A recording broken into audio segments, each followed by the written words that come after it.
Okay. Morning, everyone.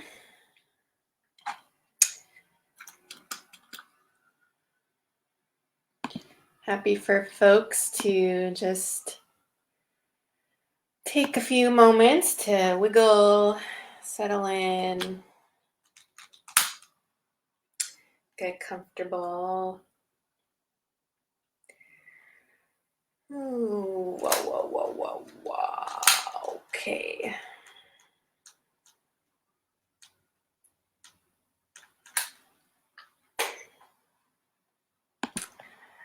Good morning and happy feast day of Mary Magdalene. Anyone?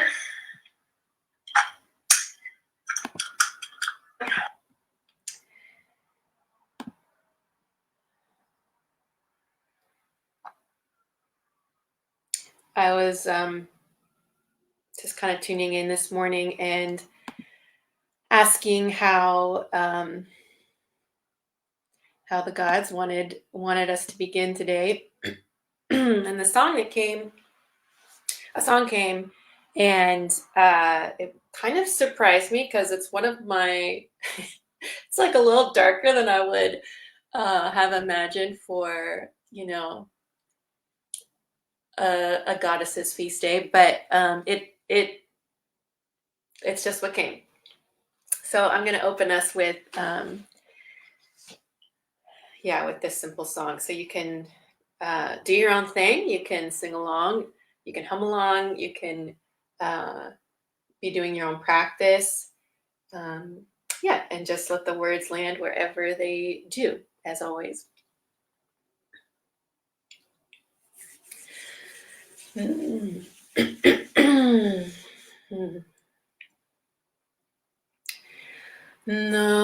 way is long and narrow.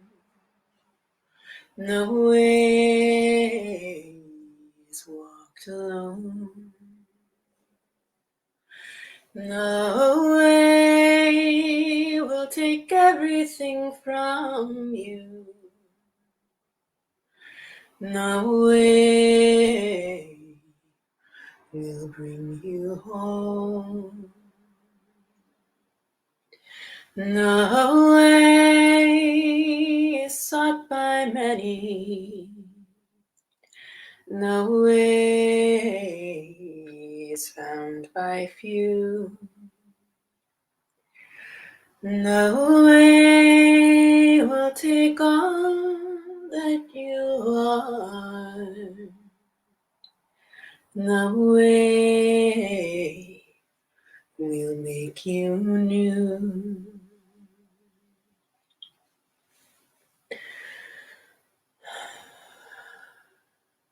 Okay, so welcome folks watching now and folks who will watch in the future. Welcome Mary, welcome Jesus, welcome to all the guides and guardians who want to be present today. Thank you so much. Thank you so much, earth and sky and fire and water and wind and rain. So today is a chance to spend a little time in the energy of Mary Magdalene, who is,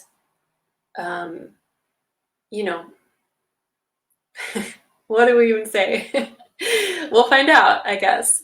I'm going to share a little bit about my personal experience, my kind of energetic encounters with Mary as an energetic presence, as a force of the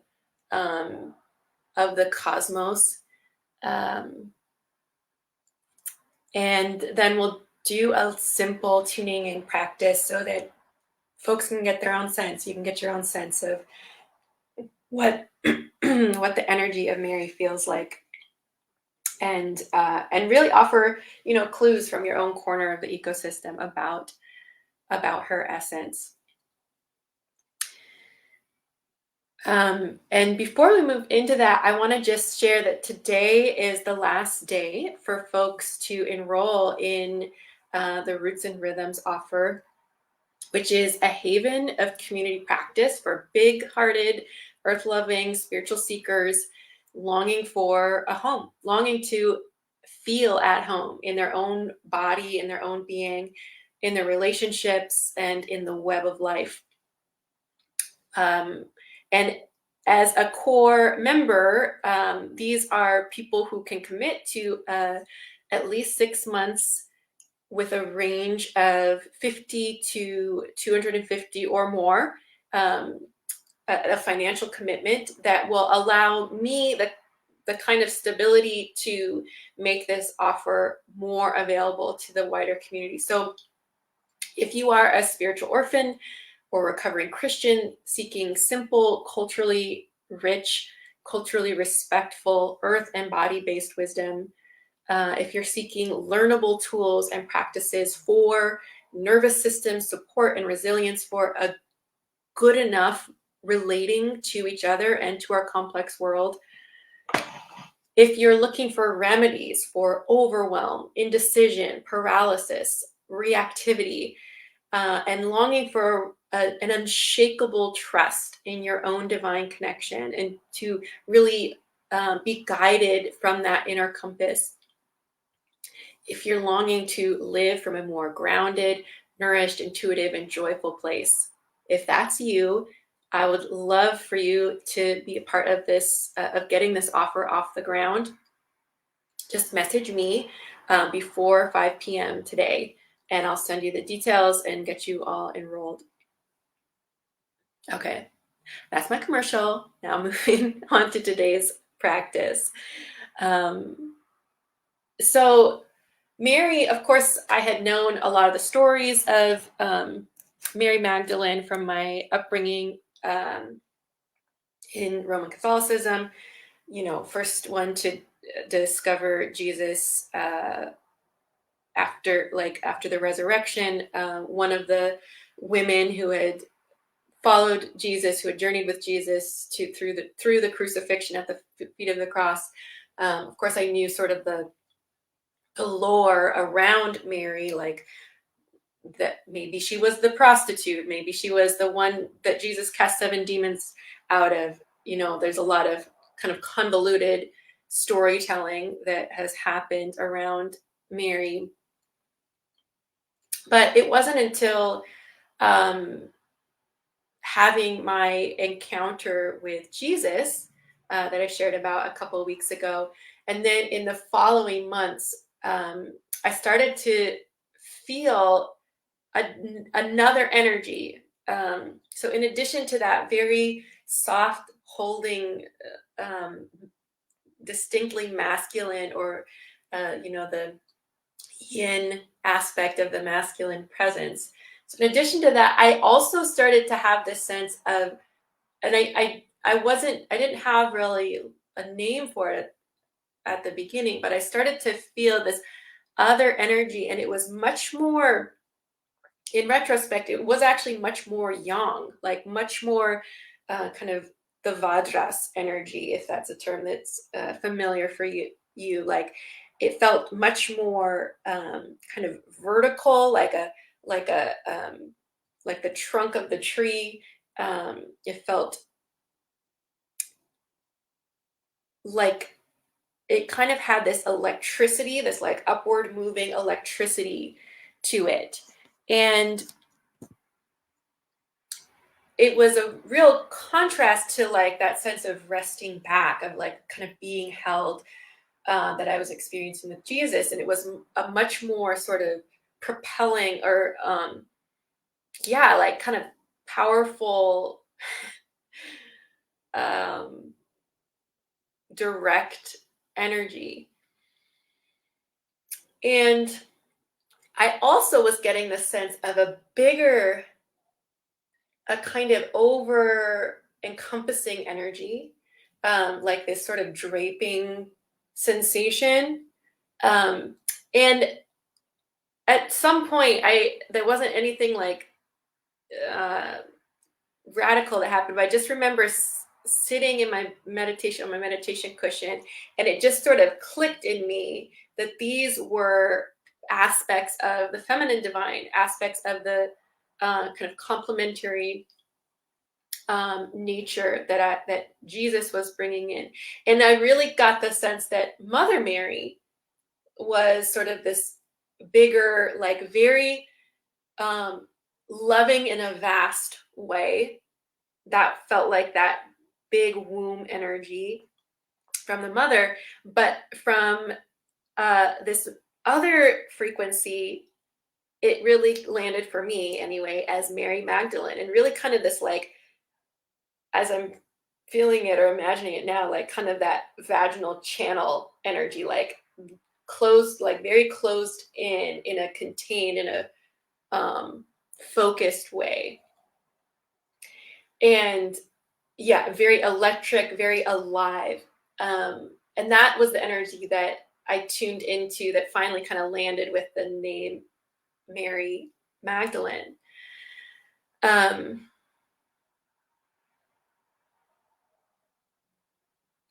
And at the time, it felt very in sync, like it kind of clicked right into that other sense of like softening and resting back that I had been really sort of bathing in since that opening experience with Jesus.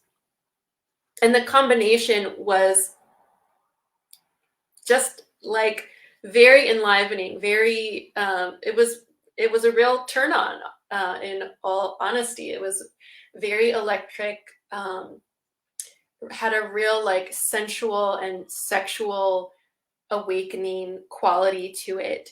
I really could feel and imagine Jesus and Mary as lovers, and that I hadn't had a problem with that notion necessarily, intellectually before, but when this energy showed up, it really made a lot of sense just in my system, in my body, that naturally the archetype of the lovers would be present in my lineage in this way. The Shiva Shakti, or the Kali Shiva dynamic, the archetype that shows up in all these tantric traditions. I don't think it's a one-to-one. I don't want to overly conflate those, but that was what I had, was some familiarity I had with that archetype that really made sense as I started to kind of feel out the texture of the Magdalene energy.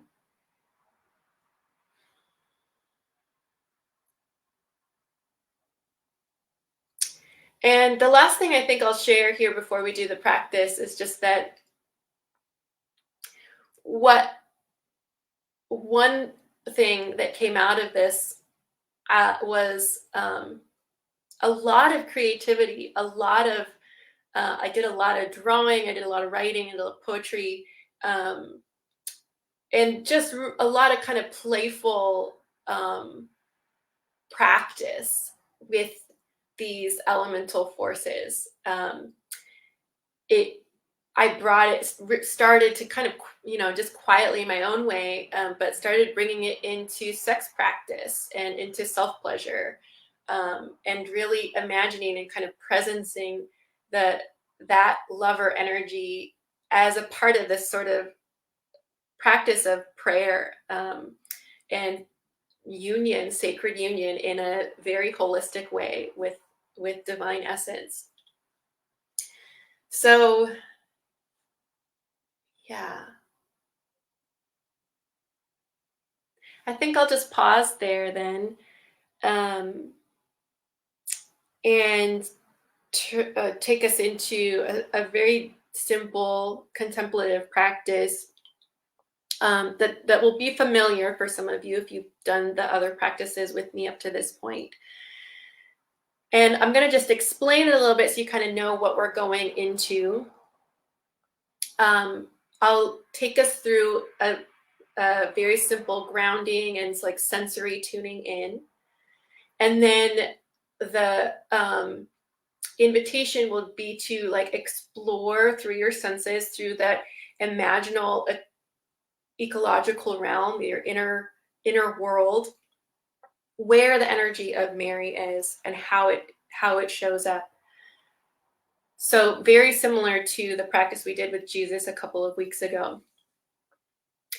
And then I'm going to add, honestly, this piece feels even more risky than the other parts. I'm going to offer some words from scripture, from the sacred text, the Gospel of Mary, which is the first and only known gospel whose main figure is a woman. And I do want to kind of offer some caveat, like I'll just be sharing a little piece, and texts, any sacred text is ideally not, is ideally explored contextually and communally. So it's not enough to just sort of extract the pieces we like and take those, but it can be a start. So we'll just play with this as a start. And what's exciting about this text is, if you're down to nerd out with me for a minute, it's considered an ex-canonical text. So it's not included in the what's considered the official Christian Bible, but it was the manuscripts were discovered in 1896 in a 5th century Coptic manuscript. It has a much more Greek flavor, but the manuscripts we have are in Coptic, likely written between 80 and 180 Common Era. And unfortunately, both manuscripts that we have a huge chunk missing out of it. That's probably a good portion of Mary's teaching to the other apostles about the ascent of the soul. We have kind of the tail end of what appears to be a monologue of teachings from Mary. So, many of these ex-canonical gospels are often considered in contrast to the rest of the gospels, right? Like they're considered Gnostic, as in not orthodox. But I was been really compelled, and at this moment in my studies, I would align with the scholarship of this text that I'll be reading from today, the New Testament, that's edited by Hal Taussig. And his and their team viewed these more recently discovered texts as providing additional context to what we would consider the original Gospels, additional context for the breadth of spiritual and theological and ecclesiological, that is like showing how the leadership structure might have been, the variety that was present among early followers of Christ prior to more narrow codifications of these theological and structural views. So yeah, rather than it being in great contrast, just invite the consideration that it simply highlights or draws out other aspects of the tradition that didn't get highlighted or codified in the same way. So again, just as an academic, as a nerd, also as a person of faith, I encourage everyone to do your own study, do your own research in context, in community. As the little snippets you'll hear from today, we can't do justice to the text as a whole. There's much more complexity, controversy, nuance than just the lines we'll hear. But we'll incorporate it as a simple kind of Lectio practice. So tuning into that energetic presence of Mary, and then listening to some of the words from the gospel to just feel what they feel like in our systems. Okay, and I actually just left it out there, so I'm going to go grab my book.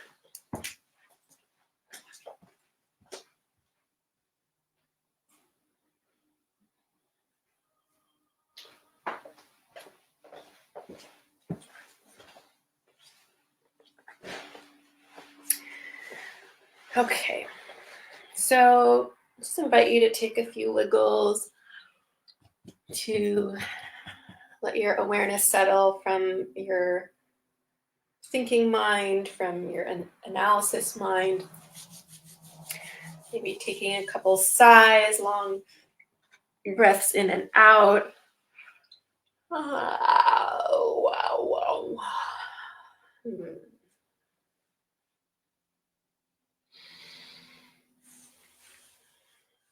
And see if you can start to bring awareness or sensation or a little activation through your lower body, like maybe giving your legs a little rub down or pushing your feet into the ground or rocking your seat side to side.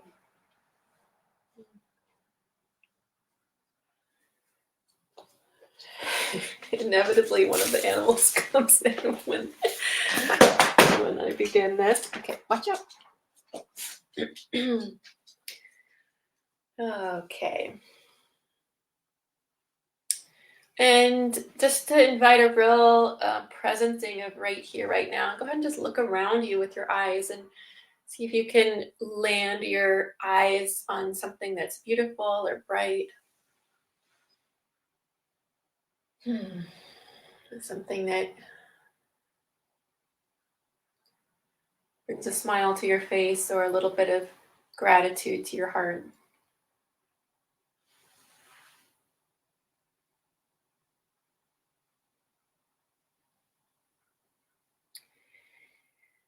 And you might stay with those more external senses, maybe your skin, touching something with your hands, or noticing the air on your skin, just tuning into something at least neutral or perhaps even pleasant. Is it possible to identify a sensation that is at least neutral, possibly pleasant? Just following, those little breadcrumbs of pleasure that the goddess leaves for us to find her.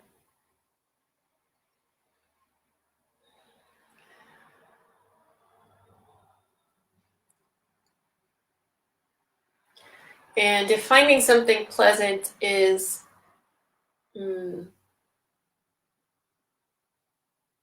feels like a labor or out of reach, can you find something that's a little less unpleasant? We can work there.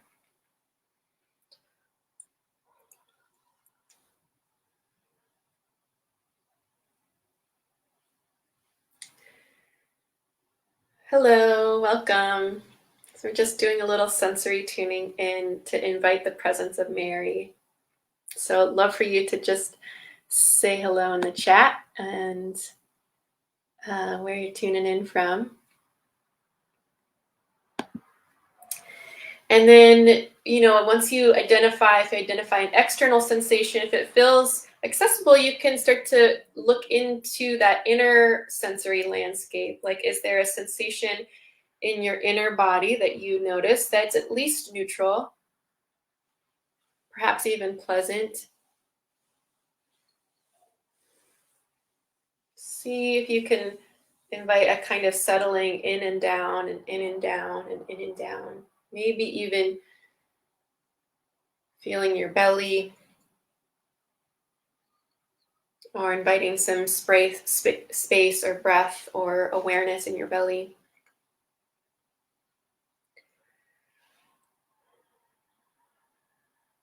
And then I'll invite us to take a long exhale. You can even sigh audibly.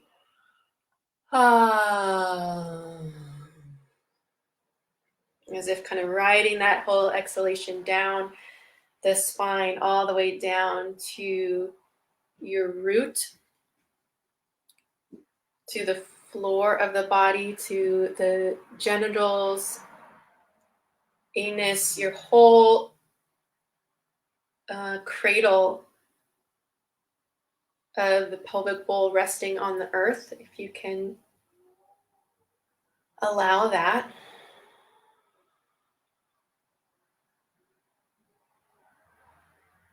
And just letting that sphere of breath in your belly expand very gently in all directions into the floor of your pelvic bowl, into the diaphragm, and into the front and back. This is this beautiful sphere of light, or whatever color you imagine, or maybe a bowl of water, or however your imagination um, allows you to play and rest in that womb belly space for a few moments.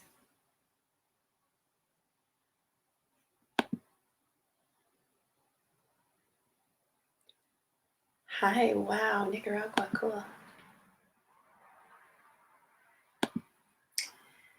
Great, so just taking a few more breaths to really just allow yourself to arrive right here, right now.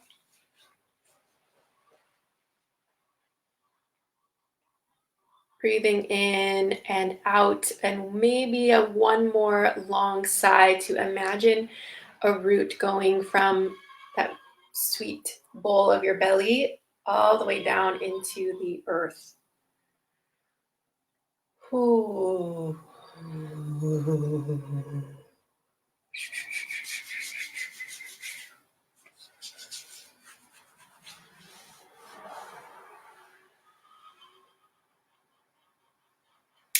Just inviting that sense of being plugged in, of being held, of the earth rising to hold you, of your own womb space, your own belly space, plugged right into the womb of the earth.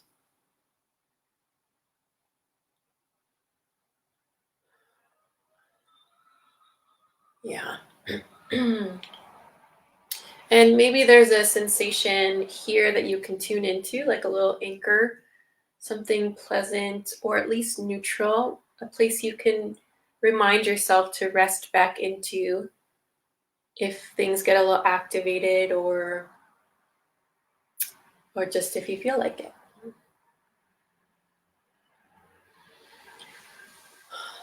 Okay, and then I'll invite you to imagine, to ask your guides, to ask your inner wisdom to take you to a, a sacred place, a healing landscape, a sacred garden or grove.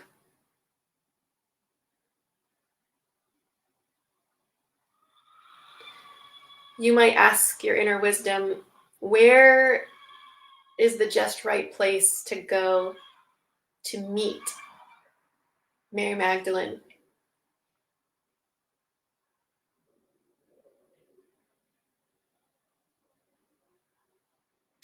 And you don't have to think about it too hard. You can just kind of trust whatever comes up. It might be a place, that in this world. It might be somewhere that exists in your imagination or in the dream world. And just take a few moments to really let your senses tune into that place. So the sounds and smells and sights of this healing place. You might see or ask, like, who all is here with you? Who are the guides and guardians and protectors who have come here to really steward and facilitate this this encounter? We got my puppy guardian here. Emery, come here.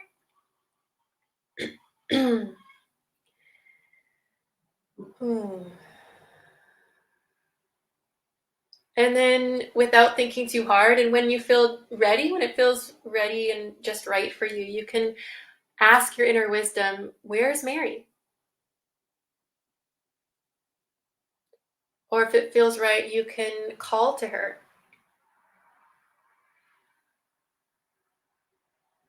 Or you might have a sense that she's calling to you, that she's summoned you.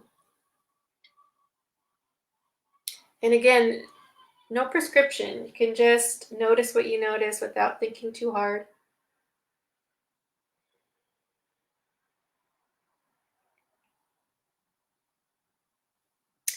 And I'll invite you particularly to notice, is there any sensation in your physical body you're aware of as you call in that energy?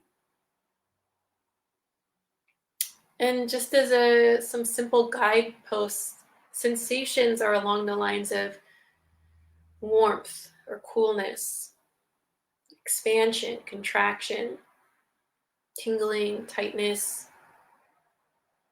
buzzing. It has a particular location in the physical soma. So where is Mary?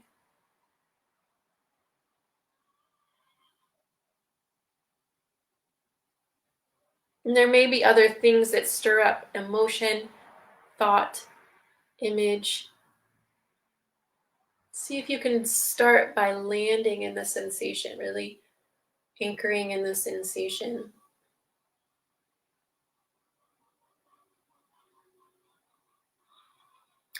And then you can let your imagination play.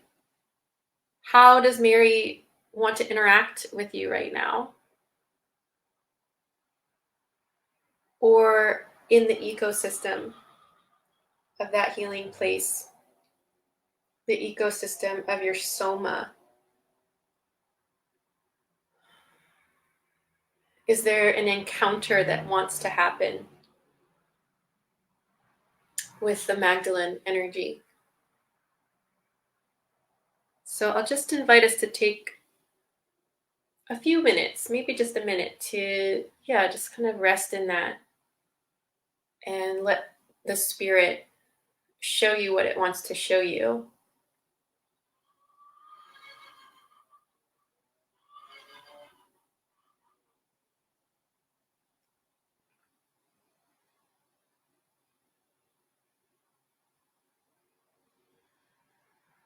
And it doesn't have to be anything profound or, extremely sensory.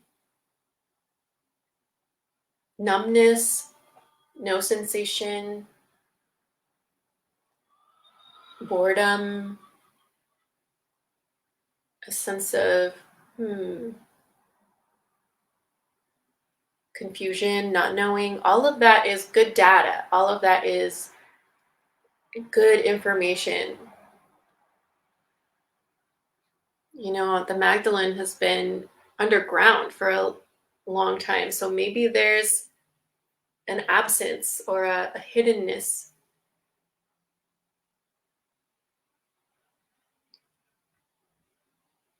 So whatever you notice is good information,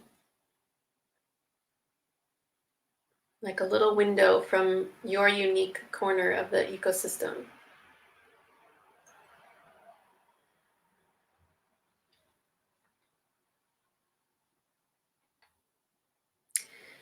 And now I'll invite you to stay in that imaginal place, stay in that curious sensing place. And I'm going to read a few lines from the Gospel of Mary.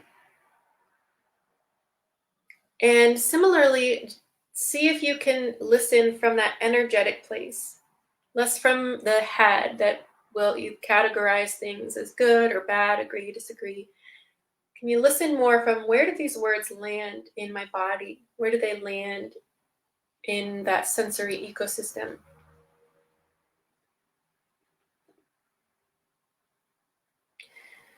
When the Blessed One had said these things, he greeted them all, saying, "Peace be with you. Bear my peace within yourselves. Beware that no one lead you astray, saying, 'Look over here,' or 'Look over there,' for the child of humanity is within you. Follow it." But they were pained. They wept greatly, saying, "How shall we go to the nations and proclaim the good news of the child of humanity? If they did not spare him, how will they spare us?" And then Mary stood up. She greeted them all and said to her brothers and sisters, "Do not weep and be pained, nor doubt, for all his grace will be with you and shelter you. But rather let us praise his greatness, for he has prepared us and made us humans. When Mary said this, she turned their hearts to the good.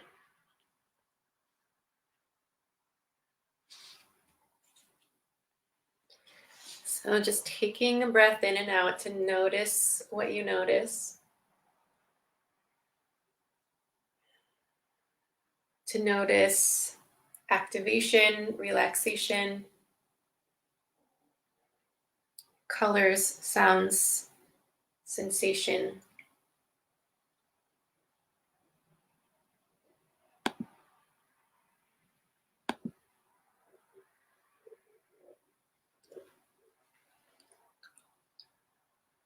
And if there's anything that wants to happen in your physical soma, if you want to move or make sounds or offer some gentle touch, all of those things, whatever will help metabolize and move energy through, feel free to do that.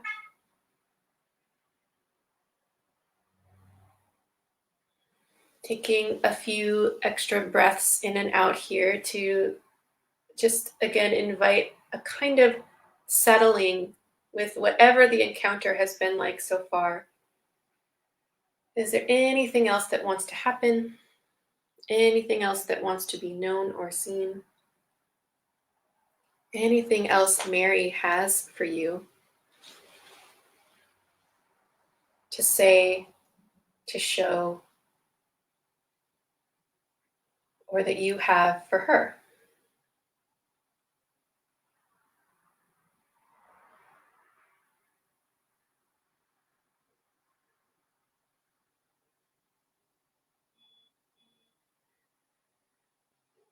Okay.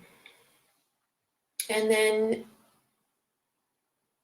yeah, I'll just open the space really at any point. If there's an observation you're making, if there's something you're noticing that you want to share, please put it in the chat. I'd love to hear, what you're tuning into, even if it's just the physical sensations that are present for you, anything you're noticing in your emotional realm, in your visual realm.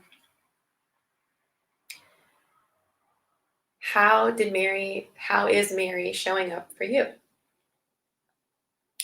So if at any point you want to share that, you're welcome to. And for folks watching later, I'll invite you to share what you notice. This is kind of part of how we put pieces together, the pieces of the puzzle together, each having a little bit of a different location in the constellation. And then just as you're feeling kind of the arc of the encounter coming to settle or close, or you can invite it towards close. Feel free to take a few wiggles, take a few sighs. And in whatever way feels just right for you, I just invite you to bring yourself kind of like you're teleporting back from that sacred landscape. Sometimes it can help to physically move from one location to another, or give yourself a little brush down, or imagine stepping through a portal or a threshold. Just imagine bringing all of yourself back right here, right now. All of yourself back right here, right now. All of you. I call myself back to myself right here, right now.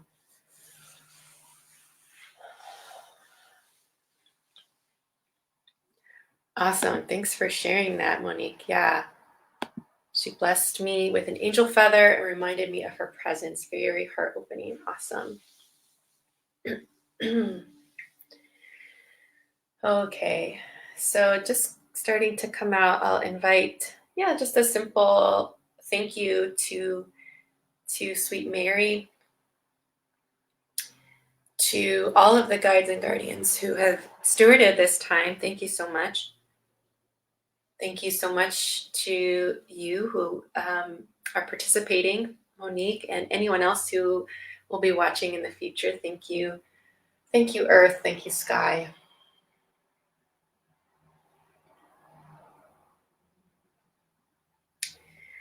Okay, so I think that will conclude our practice for today. I would love to hear any additional insights or gifts or messages that folks receive from the Magdalene, or any other experiences you have had in your life with the energy of Mary. I would love to hear that as well.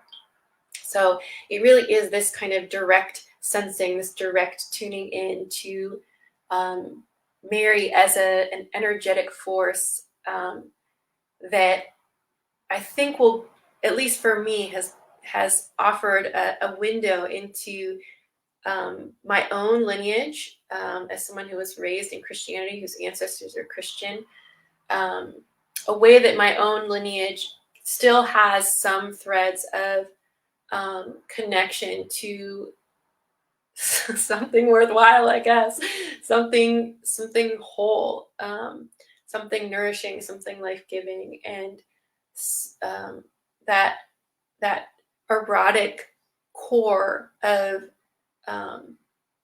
unity with all that is, that an awareness of that and a real anchoring and nurturance of that is absolutely, at least in my opinion, absolutely crucial for our survival, much less our thriving. So thank you. Thank you for taking this time to tune in. Yeah, thank you, Monique, as well. Yeah, for being with us. Okay, so I'm going to close here. Please do let me know if you have any questions about the Roots and Rhythms offer. I would love to share that space with you. And today is the last day to enroll. So get on that. Okay, lots of love, folks, and take good care.